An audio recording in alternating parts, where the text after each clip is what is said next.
Dibikin konten juga. Iki wis ta iki.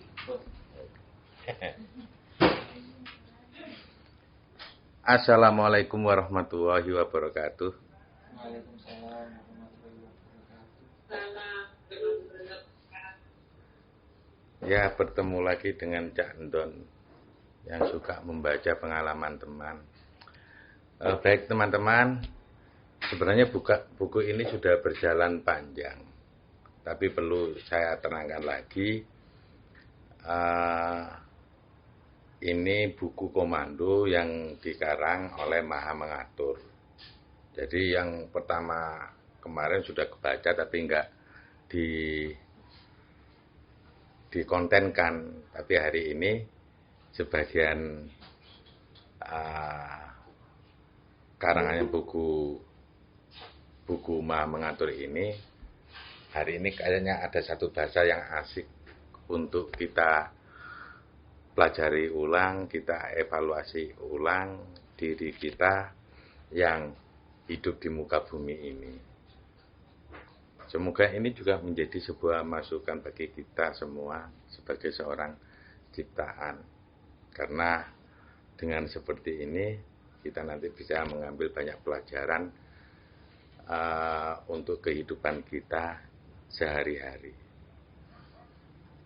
Dan saya minta maaf karena saya konten ini saya ambil ya kepikiran hari ini untuk bikin konten, tapi kontennya yang sudah berjalan panjang ya. Harusnya ada buku awal, ada kronologinya bagi yang menulis ini. Ini bahasa-bahasanya Maha Mengatur.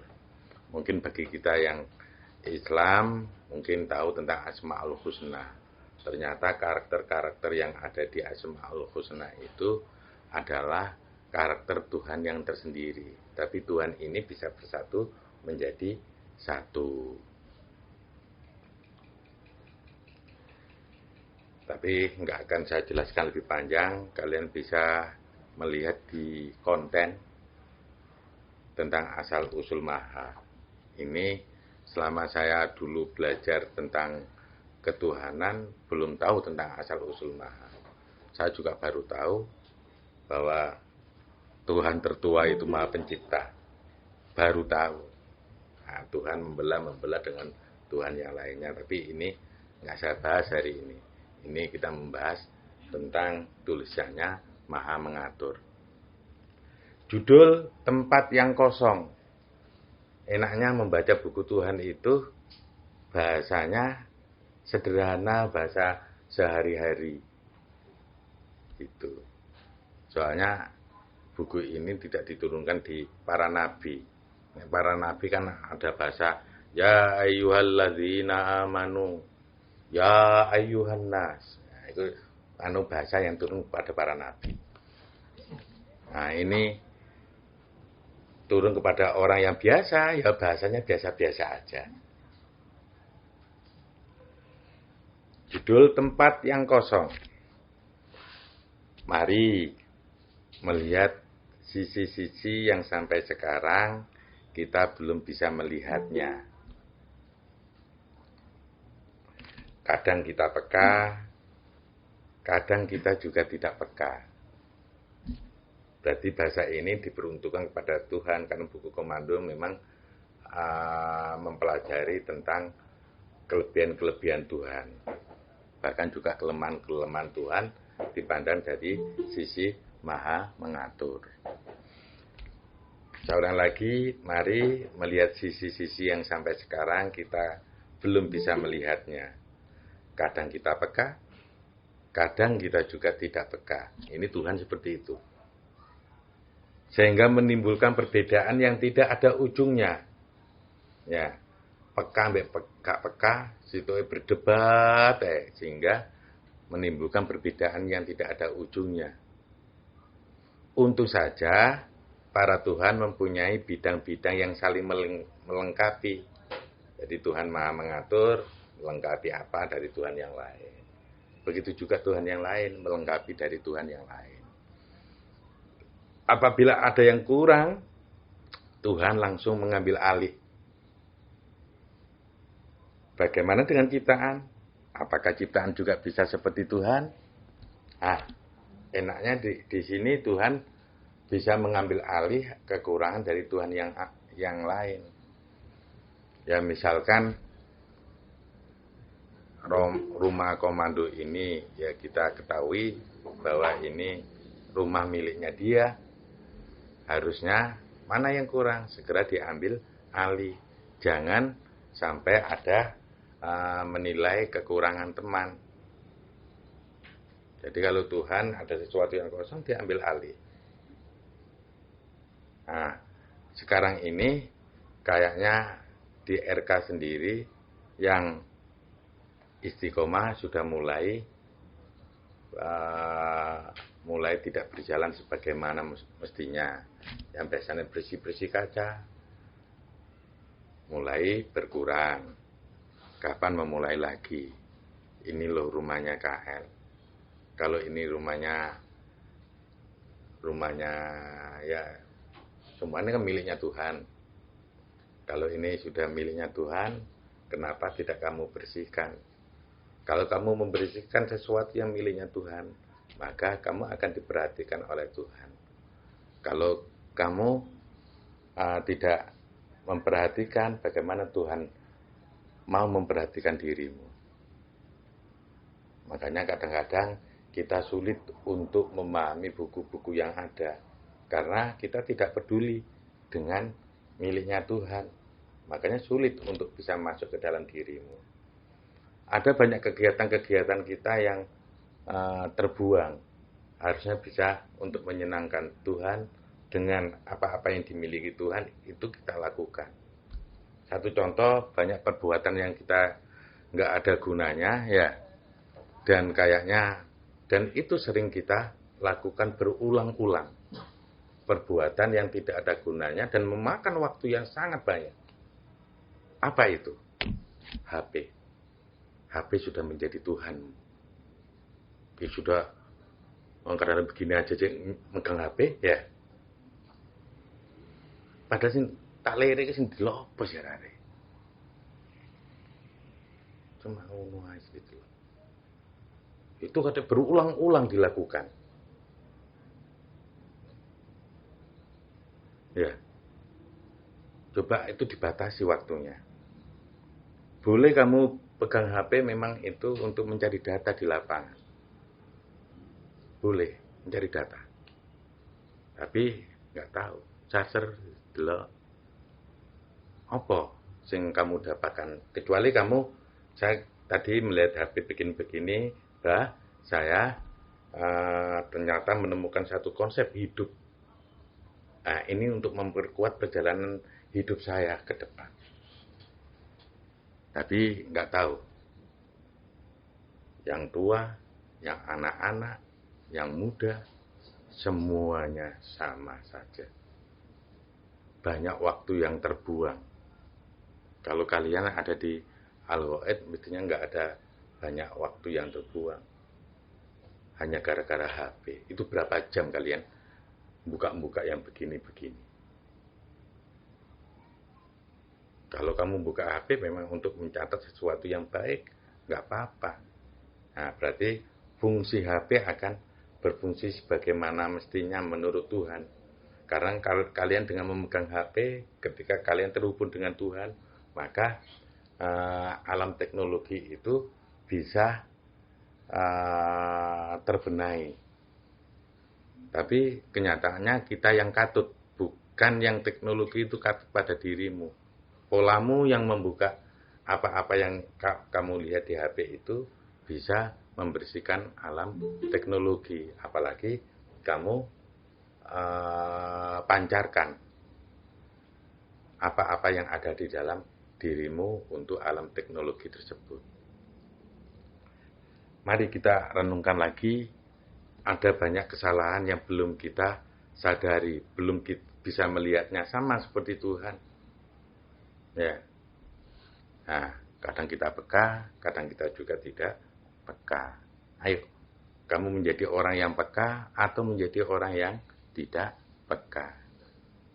Begitu saudaraku, coba kalian evaluasi lagi dalam kehidupanmu. Apakah kamu sudah berjalan sesuai dengan konsep Tuhan? Apa yang diinginkan Tuhan? Jangan sampai habis dipertuhankan. Kalau kamu benar-benar orang yang bertuhan, bangun pertama kali, yang kamu hubungi adalah Tuhan, bukan HP-mu. Bisa difahami, saudara-saudaraku semua? Ayo kita evaluasi diri kita. Siapa Tuhan kita sebenarnya? Tuhan yang sesungguhnya atau Tuhan duplikat HP? Itu satu contoh. Ya, ada Tuhan yang lain, uang, itu juga Tuhan. Dipertuhankan. Oke, saya baca selanjutnya. Maaf, saya harus menerangkan ini juga, memberikan tambahan pemahaman. Jadi saya nggak membaca teksnya. Kalau nampak saya membaca teksnya tadi begini.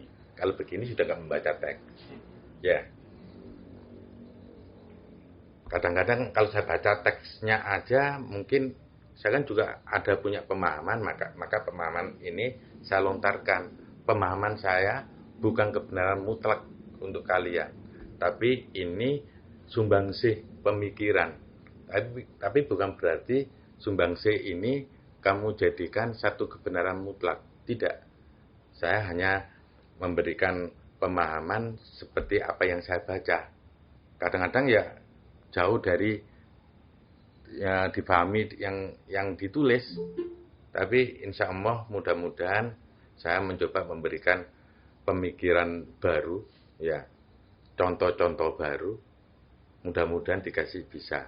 Wong ini bahasanya bahasa sederhana kok, bahasa yang tidak terlalu muluk-muluk seperti tulisannya Profesor Doktor. Itu kan muluk-muluk. Tapi hasilnya ya tadi melik-melik. Ngerti melik-melik? Ya melik-melik jauh dari yang diinginkan oleh Tuhan. Jauh. Dan itu pemahaman seorang manusia bahkan dijadikan Tuhan. Ini yang harus disadari oleh kita semuanya. Oke, saya lanjutkan. Bila menemukan sebuah masalah, tenang, pikirkan jalan keluarnya. Loh, gitu kan? Bila menemukan sebuah masalah, tenang, pikirkan jalan keluarnya. Jangan melihat siapa yang berbuat kesalahan. Jangan. Ya, jangan melihat siapa yang berbuat kesalahan. Saya ulang lagi, ini bahasa yang sederhana, mestinya ini mudah untuk difahami dan mudah untuk dipraktekkan. Bila menemukan sebuah masalah, tenang, pikirkan jalan keluarnya. Jangan melihat siapa yang berbuat kesalahan. Kalau ini dipakai untuk diri kita sendiri, wah asik. Jangan dijadikan kebenaran. Tulisan kemarin itu kan kamu dibilangi jangan melihat siapa yang berbuat kesalahan. Kamu kok melihat kesalahan saya? Nah, ini sudah salah terap. Bukunya nggak begitu. Kamu kok tiba-tiba kok melihat kesalahan saya? Wah, kamu sudah jauh dari buku. Nggak memahami buku. Padahal pada nggak paham ya.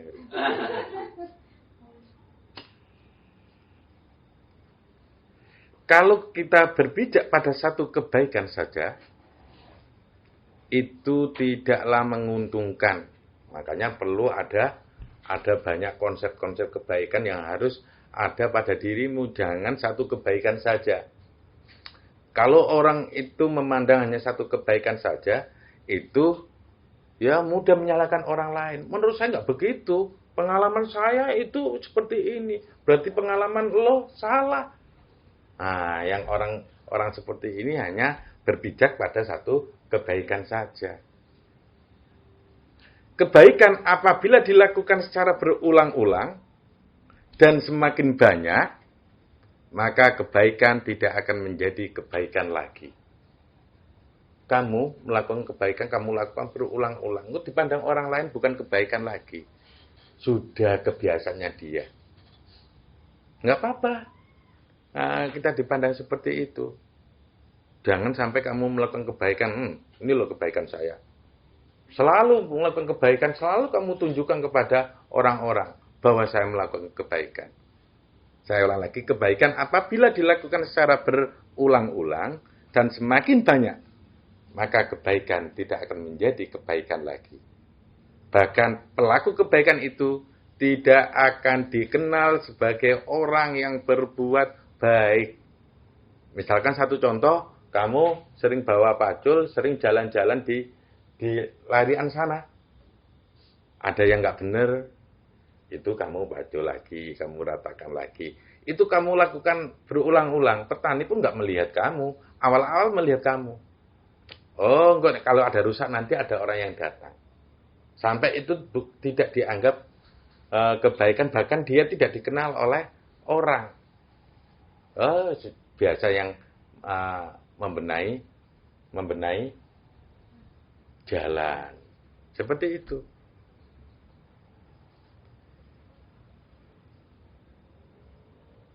Bisa dipahami ya? Bisa dikatakan sebaliknya. Semua yang dia lakukan bisa dinilai salah. Wis nglakon kebaikan, pancet ae ku sing diresiki. Mbokane nggon sing liyane diresiki. Nah, seperti itu malah disalahkan. Ya misalkan di sini ada suka bersih, engkau gak dianggap. Bahkan kamu disalahkan. Gak nginak-nginak wong lungguh. Tetep ae ngresiki. Mbok yo delok-delok anak wong lungguh tangga. Karena jam itu lagi biasanya dibersihkan sama anak itu. Nguni disalahkan. Nah, kalau itu sampai disalahkan, diam. Pikirkan jalan keluarnya. Untuk membuat orang itu bisa paham. Dan yo, arek-arek nang kene iki iso koyo ngono. Tapi ini untuk Tuhan. Tapi awakmu bisa, kalau ini bisa mencontoh kebaikan dari Tuhan, ya bagus sekali. Ya, rasakan ini. Ini tempat apa? Kalau sudah ini miliknya, kenapa kamu tidak merawatnya? Begitu kira-kiranya. Saya baca selanjutnya. Hayo Tuhanku. Sampai di mana Tuhanku membaca tentang dirinya masing-masing. Tuhanku bisa jadi belum tahu dirinya. Tidak ada salahnya aku berkata seperti ini. Sebab Tuhanku banyak menemukan hal-hal baru yang lebih unggul. Bahasanya mengaturkan asik. Enggak apa-apa, mungkin awakmu menemukan sesuatu yang lebih baik. Andai Tuhanku mengetahui siapa dirinya, mungkin Tuhan sudah cepat dan tepat dalam menghadapi suatu kejadian. Sama, andai kamu tahu tentang dirimu, ya, kamu dikonsep menjadi apa? Andai, mungkin kamu sudah cepat dan tepat dalam menghadapi suatu kejadian. Nah, kalau ada satu kejadian, kamu tidak tepat dan cepat, berarti kamu belum tahu dirimu. Tuhan segera mengetahui siapa dirinya, ya, biar cepat dan tepat dalam menghadapi suatu kejadian. Apabila ciptaan yang tidak mampu apa-apa, bagaimana ciptaan Maha Pencipta mengetahui tentang dirinya, sedangkan Tuhanku tidak dapat membaca dirinya sendiri. Nah, ini bahasa untuk Tuhan.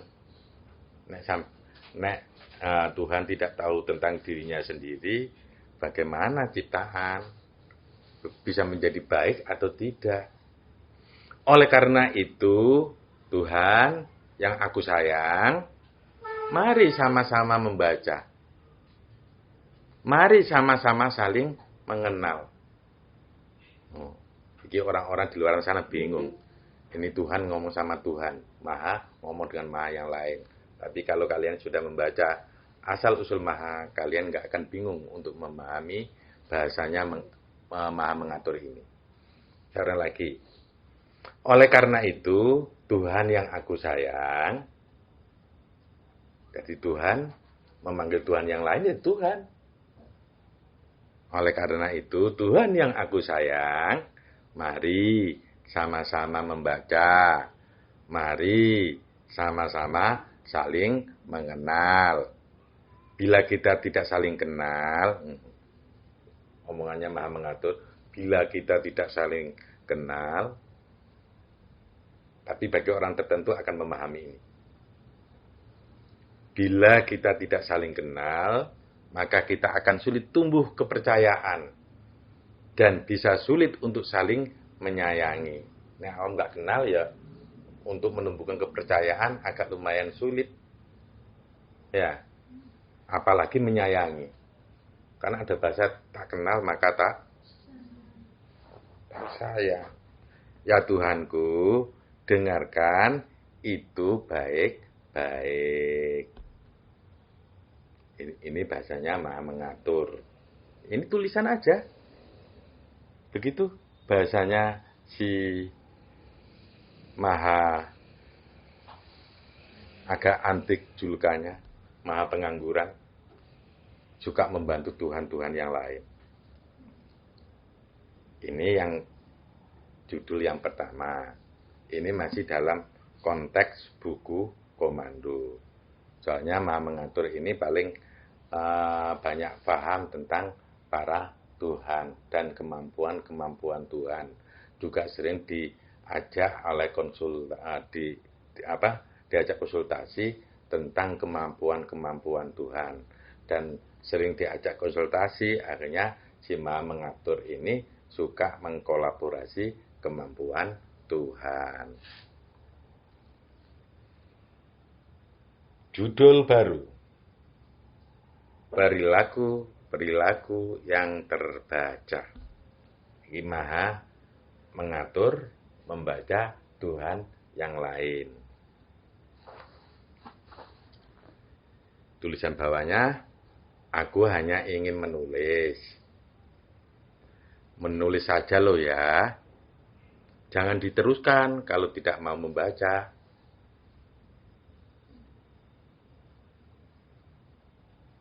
Ini saya mau membaca atau tidak ini ya? Oh mau, oke. Saya teruskan Maha mengatur, saya terus membaca. Hati-hati, sudah tahu kan Tuhan seperti ini, kebiasaannya bagaimana?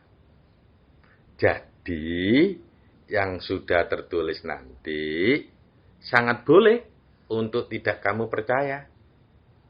Namanya, karangan pengangguran. Kalau aku Maha jurnalis dan Maha penghimpun data, diperbolehkan kalian percaya.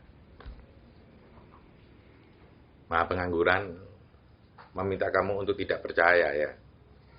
Sudah ku bilang, jangan diteruskan. Nanti kecewa loh. Itu bahasanya sih Maha mengatur. Ada aja bahasanya Maha mengatur. Tadi asik kalau kita dengar, kalau kita coba kita rasakan bagaimana seorang Maha mengatur ini orangnya sangat tawadhu. Padahal dia dihormati oleh Maha yang lain. Tapi bahasanya sungguh tawadhu. Mari kita mengintip hal-hal yang tidak penting. Contohnya, 1. Maha pencipta. Menurut bahasanya Maha mengatur, ya, juga melihat apa-apa yang ada di Maha-Maha yang lain. Bahasanya, mari kita mengintip hal-hal yang tidak penting. Contohnya, 1. Maha pencipta. Sret. Nek seret iku apa jenenge? Poin. Nek poin. Seret ya. Ya sudah.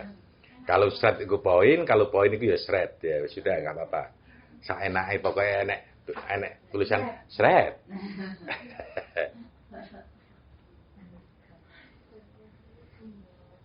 Oke, seret.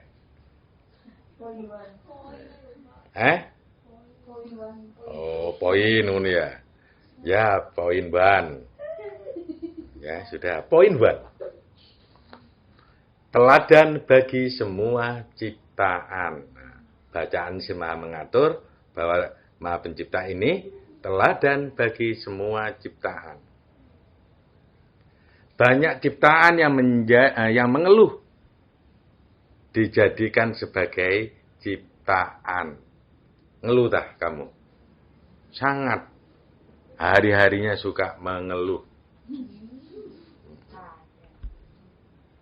Tapi dia masih saja membuat ciptaan.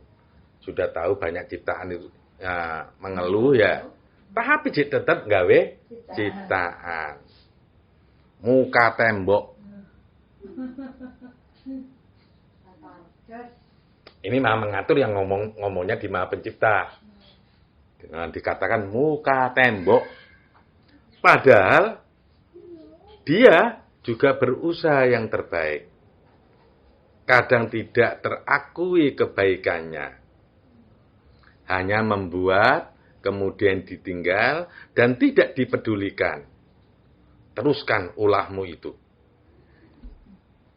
Ini pembacaannya Maha mengatur. Poin kedua. Ketika datang kepada Maha Pencipta, letakkan segala permasalahan. Datanglah sebagaimana kalian dibuat secara murni olehnya. Jika tidak bisa melalui perantara Tuhan yang lain. Sekiranya Tuhan yang mau memberi arahan kepada kalian. Ini pembacaannya Maha mengatur.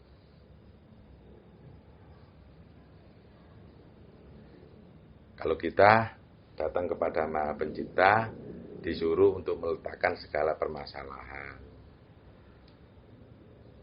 Kalau kita mendatangi, ya harus secara murni ke sana.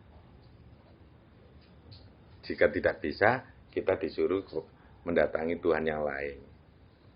Kali aja ada Tuhan yang mau memberi arahan kepada kita. Pembacaannya Maha mengatur seperti itu. Oke, poin ketiga. Dia Maha Pencipta adalah Tuhan yang paling sedikit didatangi oleh ciptaan. Yang paling didatangi Tuhan yang lain yang mengabulkan doa. Maha kaya, Maha suci kalau dirinya mau suci. Tapi nggak pernah suci-suci. Maha adil, manusia yang minta keadilan. Ya. Maha menolong, manusia yang minta pertolongan. Gitu aja. Sing nyiptakno jarang ditekani. Padahal nang kono awakmu kepingin dirubah ngono, ya teko Maha Pencipta iki. Padahal asal mula ciptaan ya darinya. Siapa? Maha Pencipta. Setidaknya sebagai ciptaan bisa berkunjung kepada Maha Pencipta untuk menyampaikan rasa terima kasih karena telah diciptakan. Kamu sudah pernah berterima kasih kepada Maha Pencipta? Kalau kamu telah diciptakan, gimana mau berterima kasih? Wong hidup saya susah. Hidup saya sudah penuh dengan hutang. Ya, hutang online lagi. Akhirnya ada. Ya ada begitu. Gak bisa bayar. kancan-kancane diparani ambek debt collector ya. Wong tuane diparani, pokoknya teman yang dekat. Jadi mencari neraka aja. Siapa yang pernah hutang online? Memang benar hutang online tanpa survei. Tapi langsung dapat uang. Misalkan langsung langsung menghilang, tetap enek sing diuber-uber ambek debt collector. Wes rentenir. Kok masih ada yang seperti itu? Loh, yang seperti itu yuk masih ada yang kepingin dipikir penak. Akhirnya gali lubang tutup lubang dengan caranya. Nek biyen Bang Tetil ya. Saiki online. Saya lanjutkan. Walau dia tidak butuh, maksudnya ketika kamu datang walaupun Maha Pencipta tidak butuh ya. Apabila kita menyenangkan Maha Pencipta, apa yang telah diciptakan itu akan diperbarui selalu olehnya. Makanya apamu tekoan ini makcip. Maha Pencipta, macam gak ada wong karo. Iya, Maha Pencipta aja. Kalau kamu datang ke sana, kamu akan diperbarui olehnya. Jadi, sing awakmu biyen ditakdirno kere, bisa ditakdirno soge. Dolen sih kenal sing apik. Walaupun kita orang yang bejat sekalipun. Sing awakmu bejat, sing gak enek kotoran gak gelem diresihi, mbari mangan gak tau ngorai, ya kan bejat itu. Ya aku bek rono, aku baru awakmu semangat ngora-ngorai. Cek gak enek barang ting jeletak. Nah, seperti itu. Makanya, nek awakmu kategori seperti itu bejat, kaya awake dhewe. Enggak, orang deleh diambil. Bari mangan diambil. Loh, diambil tak pikir ikut dikorai. Ternyata deletok. Masya Allah. Adik Romi ya iso.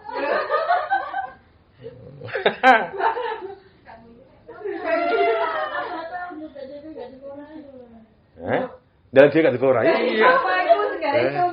Engkau contoh yang gak baik. Iya. Jangan ditiru kalau yang tidak baik.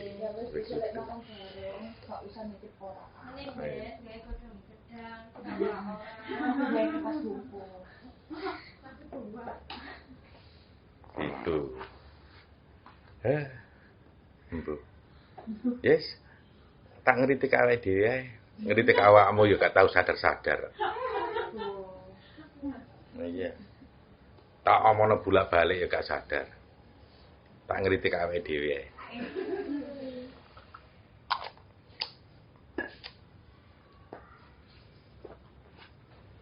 Umbah-umbah ngenteni wakeh.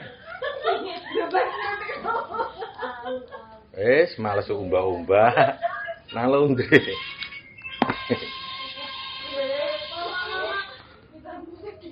Sopo?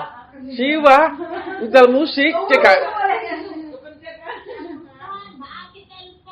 Oh, ngono ta. Mbak Atik ngene kok jeneng nelpon gamel daring ta rek. Lah yo kok iso nelpon ya? Iso ya?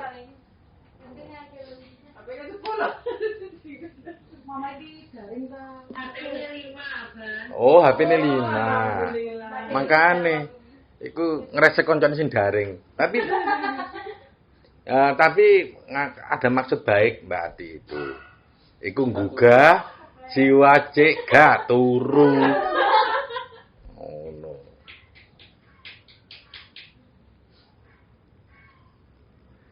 Oke, poin berikutnya.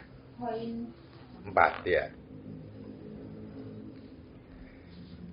Maha Pencipta setelah membuat ciptaan sudah tidak mempunyai kewenangan untuk mengatur ciptaan itu.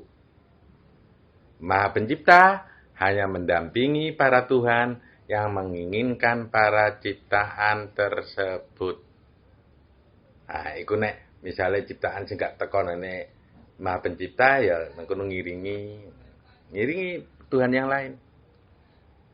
Nah, Maha Pencipta hanya mendampingi para Tuhan yang menginginkan para ciptaan tersebut. Jadi kan bari ciptakno didukno enek bagian Tuhan yang lain untuk turun. Kok ada dikerjakan oleh Maha Memelihara, enek sing Maha Hidup, wis terserah.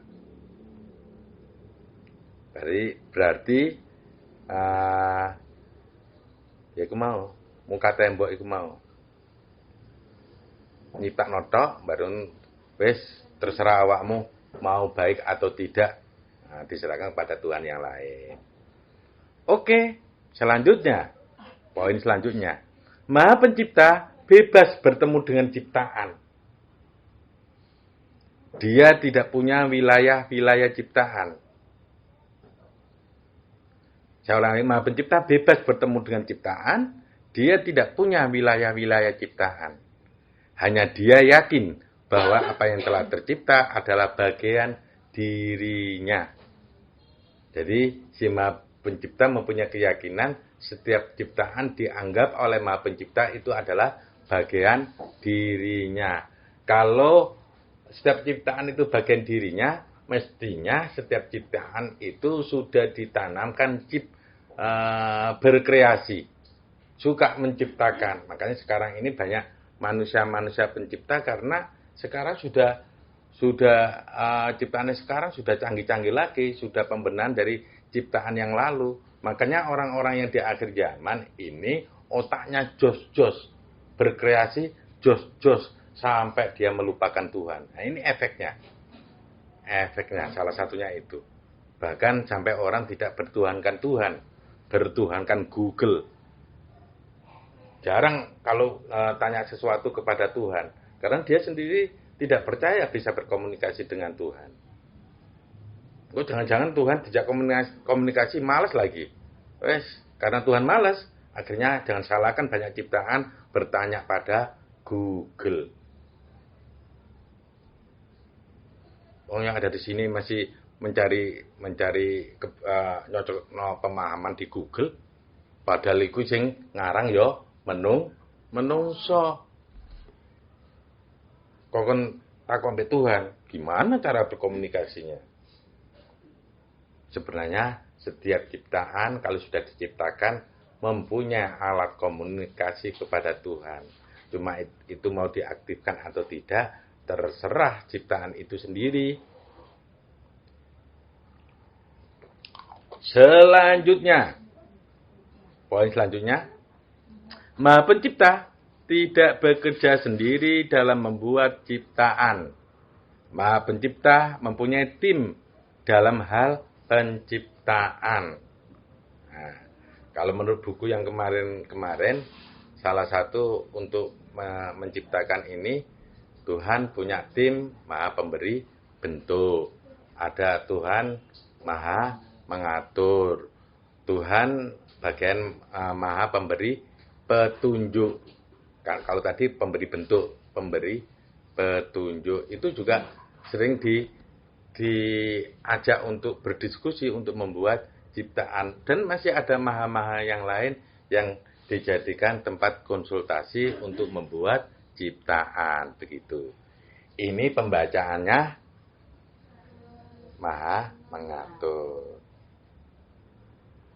Berikutnya, Maha Hidup. Nah, pembacaan berdasarkan Maha Mengatur.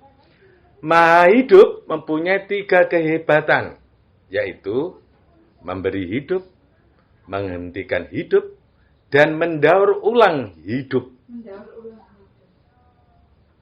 Kehebatan Maha Hidup memang sudah terlatih.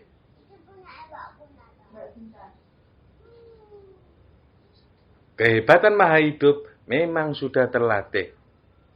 Banyak ciptaan yang belum mengenal Maha Hidup. Dia mahir dalam mencatat dan memberitahu kehidupan ciptaan. Dalam hidup, dari isi apa saja. sebaiknya diisi apa saja, dan yang jelas Maha Hidup adalah bagian dari tim Maha Pencipta. Tetapi Maha Hidup tidak dapat menghidupkan Tuhan. Tuhan bisa merasakan hidup dan merasakan mati sesuai dengan keinginannya. Tuhan tidak pernah hidup, juga tidak pernah mati. Bagi ciptaan, Tuhan bisa hidup, juga bisa mati. Tergantung ciptaan sudah tahu Tuhan apa belum. Ini pembacaan Maha mengatur tentang Tuhan Maha Hidup. Poin berikutnya. Fasilitas yang ada pada Tuhan Maha Hidup, fasilitas yang ada pada Tuhan Maha Hidup dapat diambil juga oleh ciptaan. Banyak fasilitas yang aku lihat di sana. Akunya siapa? Maha mengatur. Tapi aku tidak dapat menyebutkan. Biar kalian datang sendiri ke tempat Maha Hidup dan memperhatikan dengan baik-baik tentang dirinya. Dia adalah pengajar Maha mengatur.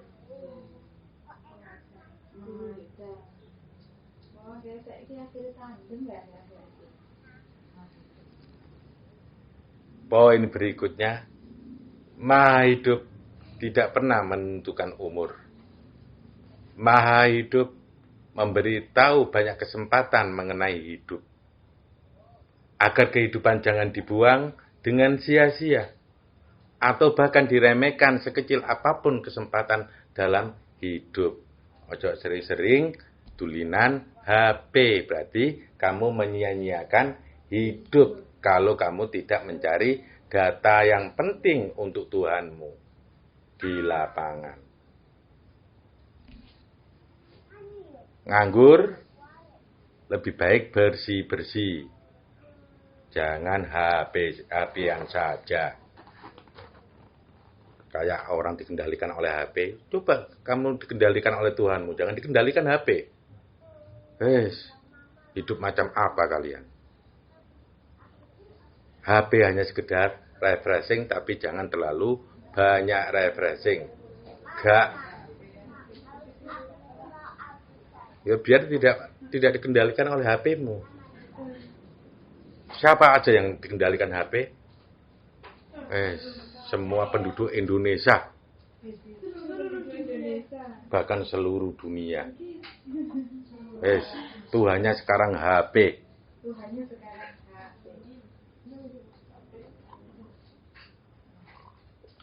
HP digunakan untuk yang bisa memberikan pelajaran buatmu. HP yang bisa memberikan banyak contoh-contoh yang tidak harus kamu lakukan. Boleh.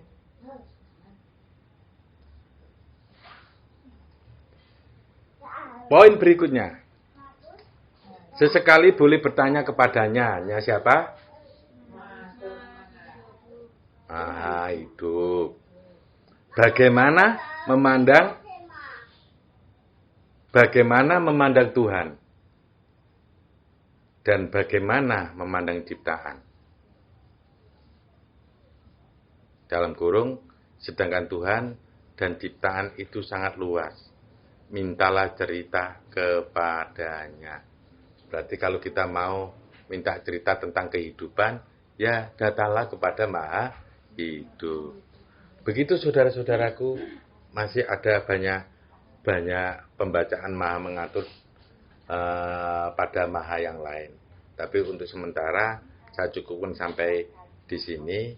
Nanti satu saat akan kita baca lagi lanjutannya. Makanya ini masih to be continued. Bagaimana Maha mengatur bisa membaca Maha yang lain. Wassalamualaikum warahmatullahi wabarakatuh.